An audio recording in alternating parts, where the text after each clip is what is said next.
ಎಲ್ಲರಿಗೂ ನಮಸ್ಕಾರ. ಪಲ್ಲಂ ರಾಜು ಅವರು 7 ವರ್ಷ minister of state for defence ಆಗಿ ಪ್ರಣಬ್ ಮುಖರ್ಜಿ ಅವರು ಮತ್ತು AK ಆಂಟನಿ ಅವ್ರ ಜೊತೆ ಬಹಳ ಸೇವೆ ಸಲ್ಲಿಸಿದ್ದಾರೆ.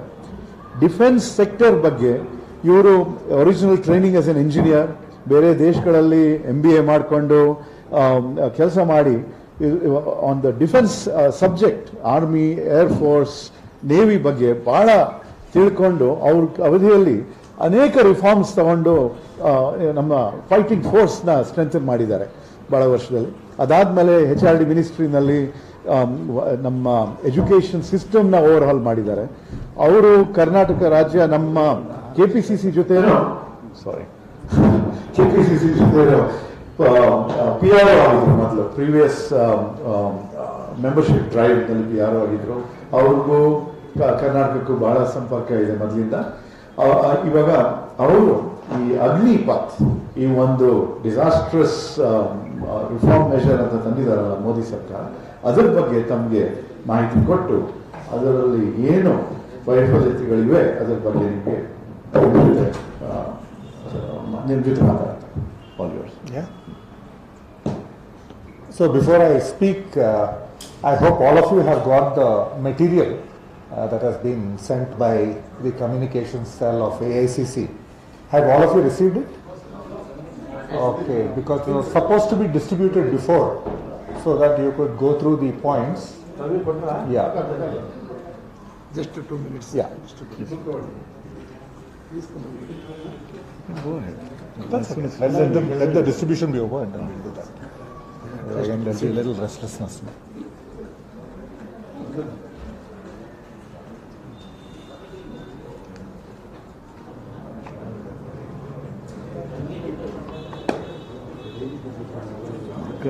When he was communications chief, he used to have a 1 o'clock meeting in his office. Okay. Whoever spokespersons, whoever would go, and if I was in Delhi, I would also go.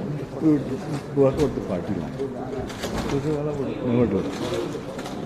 But Javadekar told me years ago that BJP every day would do a call like this. Okay. Thank you.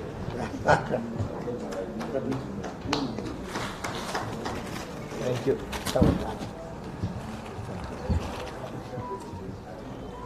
Photo. ನಿಮಿಷ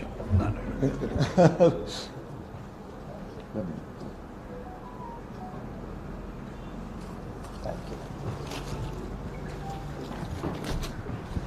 So everybody's got the material? Yeah. Anyway, that is more material for you to refer when you're actually doing the article on the subject. So if everybody is ready, I can start the press meet. Yeah? The print media, everybody is ready? Okay, fine. So at the outset, I would like to thank Senior Congress leader Ramlinga Reddy Garu and my friend Mr. Rajiv Gowda for the generous introduction. And I'm happy that my friend Mr. Venugopal and my friend Mr. Sudhindra are also present in the press meet. Satya. And of course, Satnarayan. of course, all the other office bearers for being in the press meet along with me. This is a very, very important subject in terms of the operational preparedness and the competitive abilities of the armed forces. And at the outset, I would like to make it very clear that the Congress party is committed towards strengthening the security of our country and the operational efficiency of our armed forces. We are committed towards that, and our record when we were in government reflects that. Our first call is to ask the government to withdraw the scheme because we feel that it seriously compromises our competitive capability and our operational preparedness, especially against the challenges that we face today. Like the previous scheme for the farmers that this government has introduced, without applying it mind or without following any consultative process. You know that it resulted in the death of over 700 farmers, which was unnecessary. Or putting it for discussion in Parliament, they have come about with this scheme, this Agnipath scheme, which we feel seriously jeopardizes the security preparedness of the nation. And we want to talk about it because this is a matter that affects us, and it also is an insult to the aspirations of the youth of the country today. If you look at the aspiration of most of the youth all over the country today, they associate a feeling of pride and a continuation of a proud tradition when it comes to joining the armed forces. It is not a job, it is an association, it's a lifelong commitment. They're willing to give their lives for it. And this is one avenue that most of the children aspire for. They feel proud, the families feel proud. And now, with this decision, it has been reduced to a contractual obligation, which is the most unfortunate insult that this government can heap on the youth of the nation today. Today we have a number of challenges. We have the Chinese breathing across our neck, across the line of actual control for over 2 years now. We have challenges on the western border, and we are way short of our operational capabilities. In such a situation where we haven't had hiring for 2 years, you are further compromising the preparedness of our armed forces by looking into the economic aspect and not into the preparedness aspect. We understand, as a responsible national party, we understand that we have to follow economic prudence when it comes to certain decisions. We understand that today the salaries and the pensions bill together constitutes 54% of the defense outlay. We also understand that the ratio of the revenue expenditure against capital acquisitions has reduced to 80:20, where optimally it should be 60:40. We understand the economic imperative, but those economics should not be applied to the hiring of our youth. It is an aspiration for them, it is a matter of pride for them. And as a responsible government, you should be looking at creating more resources for the nation's defense. I would say it is akin to saying that a family wants to buy a car, so in order to save money, let's starve the kids. This is exactly what is happening, and I think it's a very, very short-sighted approach by this government, and we would request the government to withdraw the scheme in its entirety. It is such a sham. For 2 years, we haven't had soldiers, which definitely compromises our operational capabilities and our competitive efficiency. After that, we come up with the scheme which says that we are going to train people for 6 months and hire them for 4 years, and out of that only 25% will continue while 75% come out of the armed forces. One of the responsibilities I had when I was a Minister of State for Defence was to look after ex-servicemen's welfare. And one of the important aspects of ex-servicemen's welfare is their rehabilitation. After the Jawans come out, what do? Can we give them a career? Because they come out at a very young age. And one of the things that we have been trying was to enroll the ex-servicemen into our paramilitary forces. You will be surprised to know that only about 2.5% of the ex-servicemen have been inducted into the paramilitary forces. There are issues related to seniority when they are inducted, cross-inducted into the paramilitary forces. And these issues will still be relevant if we are trying to induct these Agniveers into the paramilitary forces. And like I said, we've only been able to enroll 2.5% of our ex-servicemen into the paramilitary forces, which is a very small number. And these are men who are highly trained, highly disciplined, and we have not been able to induct them into the paramilitary forces. I think a more important aspect is to ensure that they are trained adequately so that they can have a second career, which we can easily do. The government should be focusing on skilling. They should be able to create avenues for the youth, especially all these people who are coming out. Instead, they are trying to save on the budget, which is the most unfortunate thing to do when it comes to our nation's security. We strongly condemn this approach. We feel that the government should be able to increase the budget for the defense preparedness. The reason they have not been able to do is, the reasons are so obvious. The economy is in shambles. The unemployment rate has been the highest in over 45 years. And according to a report, a credible report, the middle class in India has shrunk from 99 million to 66 million. So that means our spending capability is reducing. People are either on the verge of being kicked out of a job or losing a job, and we have not been able to create any new jobs, irrespective of all the high-sounding names this government has come up with. And now, to add insult to injury to the aspirational youth of this country, they are destroying the dream that most of them aspire to be. Again, I am mentioning, this is a position that most people associate with a feeling of pride. They want to be in the armed forces. They want to sacrifice their lives for the country. And you are taking away that opportunity from these people.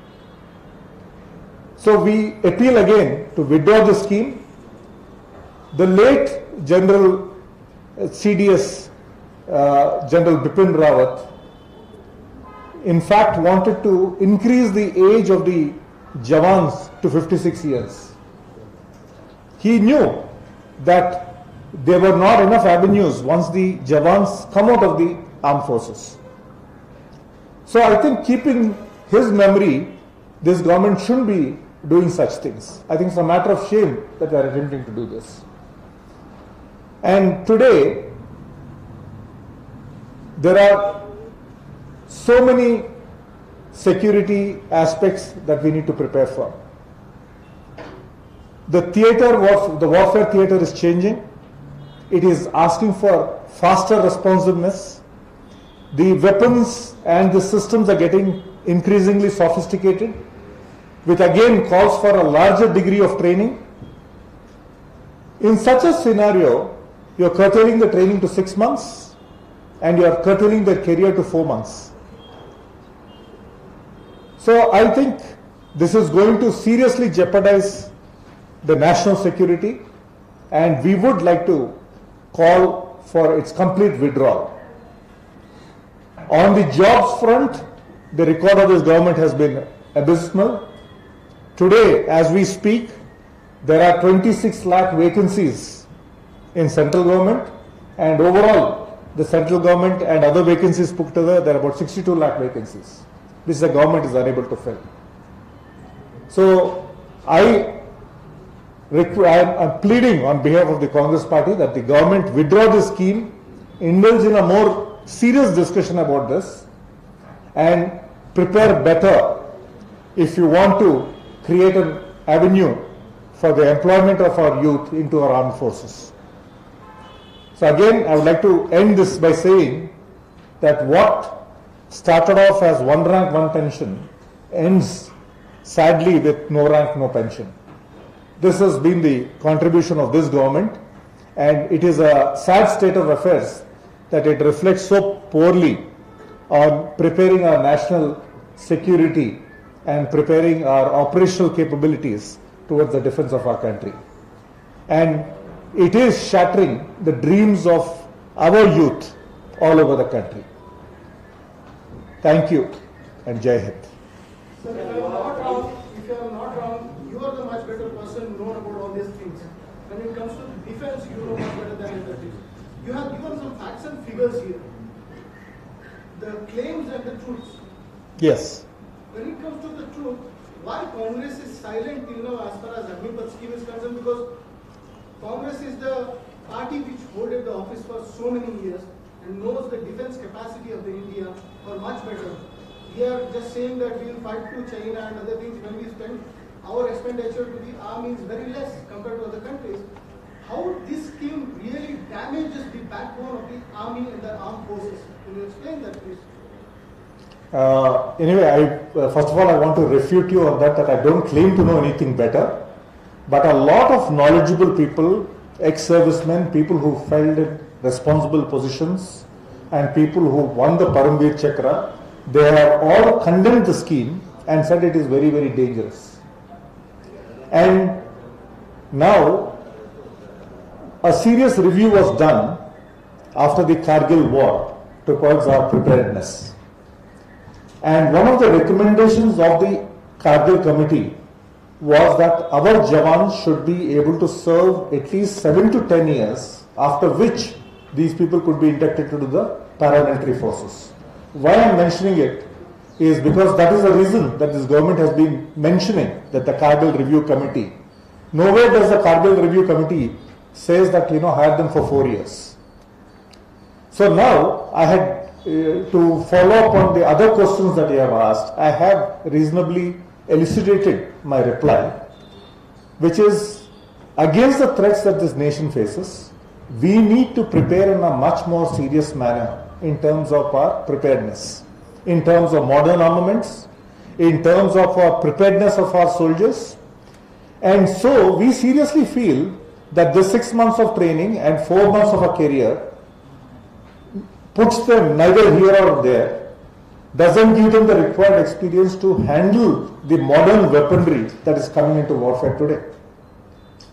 If you look at the streams in Air Force and Navy, they emphasize on a lot of engineering. If you look at the Navy, they train their engineer, they have to be an engineer because these guys are out at sea and they have to look at the preparedness of the platform that they have, whether it's a submarine or a ship. So that is why that efficiency is needed. It is the same thing that is desired of the army, which is the larger force of the three. But a 4-year period doesn't prepare them adequately towards that operational preparedness. But government is claiming that we will give, when Israel is doing it, when other countries are doing it, why can't we, being the largest armed forces country and we are spending a lot? See, this is again, I would say at this stage, it is an experimental thing. And they should have experimented it as a parallel stream instead of using as the main avenue for inducting people into the armed forces. Because this is not enough. This period is not enough. So one of the army chiefs justified the decision and said that army is not a recruitment agency. It is a service bureau. Whoever interested, come on. What do you say? You are absolutely right. It is not a recruitment agency.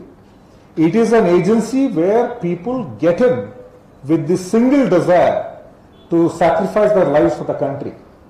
And it is with that feeling of pride that all the youth want to get into the armed forces. They don't want to get into a contract. They want to commit their lives. They want to have a career in the armed forces. It is a matter of pride for them. It is the continuation of a proud tradition. If you look at actually most families in a lot of states, entire families, entire villages have people who served in the armed forces. It's a matter of pride for them. And you are going to, after 4 years, determine that 75% are not fit to continue in the army. Just imagine the feeling of shame that they will have. But government is again saying, sir, that you are provoking those who came on street and they are protesting against this scheme, which is saying that we will give proud patriotism to the youth? See, unfortunately, what happened, we condemn the burnings and all that, but what happened on the streets, the burning of trains and the people coming out, was a spontaneous reaction by the youth. They felt offended. They felt hurt. This was one opportunity that they were seeking to serve the nation, and they looked at it as a lifelong career commitment, and you are snatching it away. So what happened was a spontaneous reaction against the background that we have today. Like I said today, in over 45 years, this is the highest unemployment that we are seeing in the country today. And no scheme that the government has brought forward has been able to give reasonable employment. Neither has it been able to bring reasonable amount of skills to these youngsters so that they can go and look for a job elsewhere. Against this failure, they are bringing in this scheme, which is like a slap across the face of kids who are already hurt. Sir, I have my last question. The three forces chiefs are coming to the camera and they are speaking very spontaneously on this issue. And they are saying that it is a great scheme. Do you think they are being forced to do it, or somewhere the armed forces are compromising with the patriotism or the national security? See, like I said in the beginning, the Congress party respects our armed forces. We are all for strengthening their arms. We are all for strengthening the operational capabilities and the preparedness of the nation. And we do not want to cross words with the chiefs of those who are at the helm of affairs. But this is such a scheme, we can see it by the comments of people who served in the armed forces, people who are distinguished and who won meritorious awards. They've all been commenting on this. They say that it seriously compromises the capabilities and the combat efficiency of the armed forces. It is not that we are saying it. We are saying it based on their words. And that is why we are telling the government to withdraw this. When you have a scheme like this, or when you intend to save money, please bring it up for discussion. I don't think the nation's security should be compromised in order to save money. And that's exactly what is happening today. So, sir, you are against national security. It is not an insult to our youth. You are right. It is an insult to our youth because they are looking at it as a lifelong commitment, and you are sort of reduce it to a contract. Speaking on the financial aspect, do you have any plans apart from this to cut down the military expenditure as in for the pensions? Because a huge chunk goes to the pensions. Like I said in my speech today, out of a budget of 5,25,000 crores for the armed forces, 54% of that is going towards salaries and pensions. And only about, I think, 24% of it is available for capital expenditure, that is buying new platforms. So which reduces it down to a ratio of 80% for revenue expenditure and 20% for capital expenditure. Whereas the optimum ratio should be 60:40. So we know the realities. But in such a situation, when we have a security threat across the borders, the government should be giving more budget to the army, to the armed forces. And if you look at it as a comparison of percentage of the national expenditure. If they allocate more budget to army, the ratio remains the same, right? No, I'll tell you. Now, because then you will be increasing the capital spend. You can give more money for the capital spend, which is what is needed.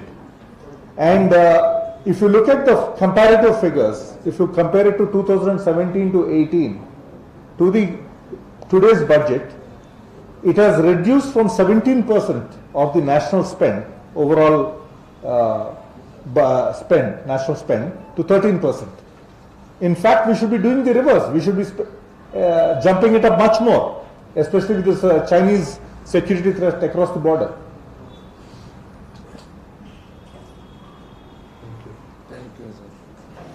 Sir, despite these things, I have one more question. Yeah, please. Sir, in Assam, related to Maharashtra, No. Don't change the topic. Let's stay focused on this. So from Monday, No, sir, they have given CRPF security. No. It's not. Also Central Reserve. It's not related to this subject. But anyway, you also mentioned, right from day one, the Congress party has been agitating. In fact, tomorrow also, we are going to be agitating all across the country.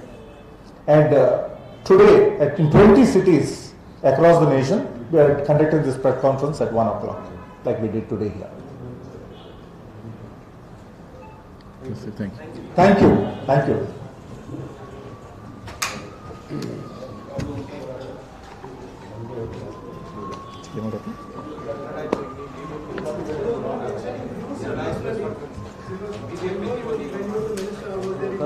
Okay, you are in?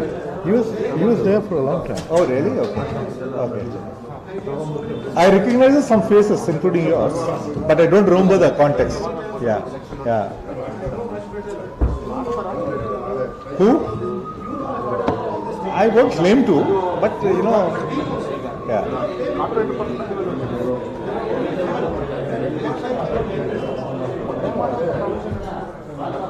Next is still on. Yeah. ಹೇಗಿದ್ದೀರಾ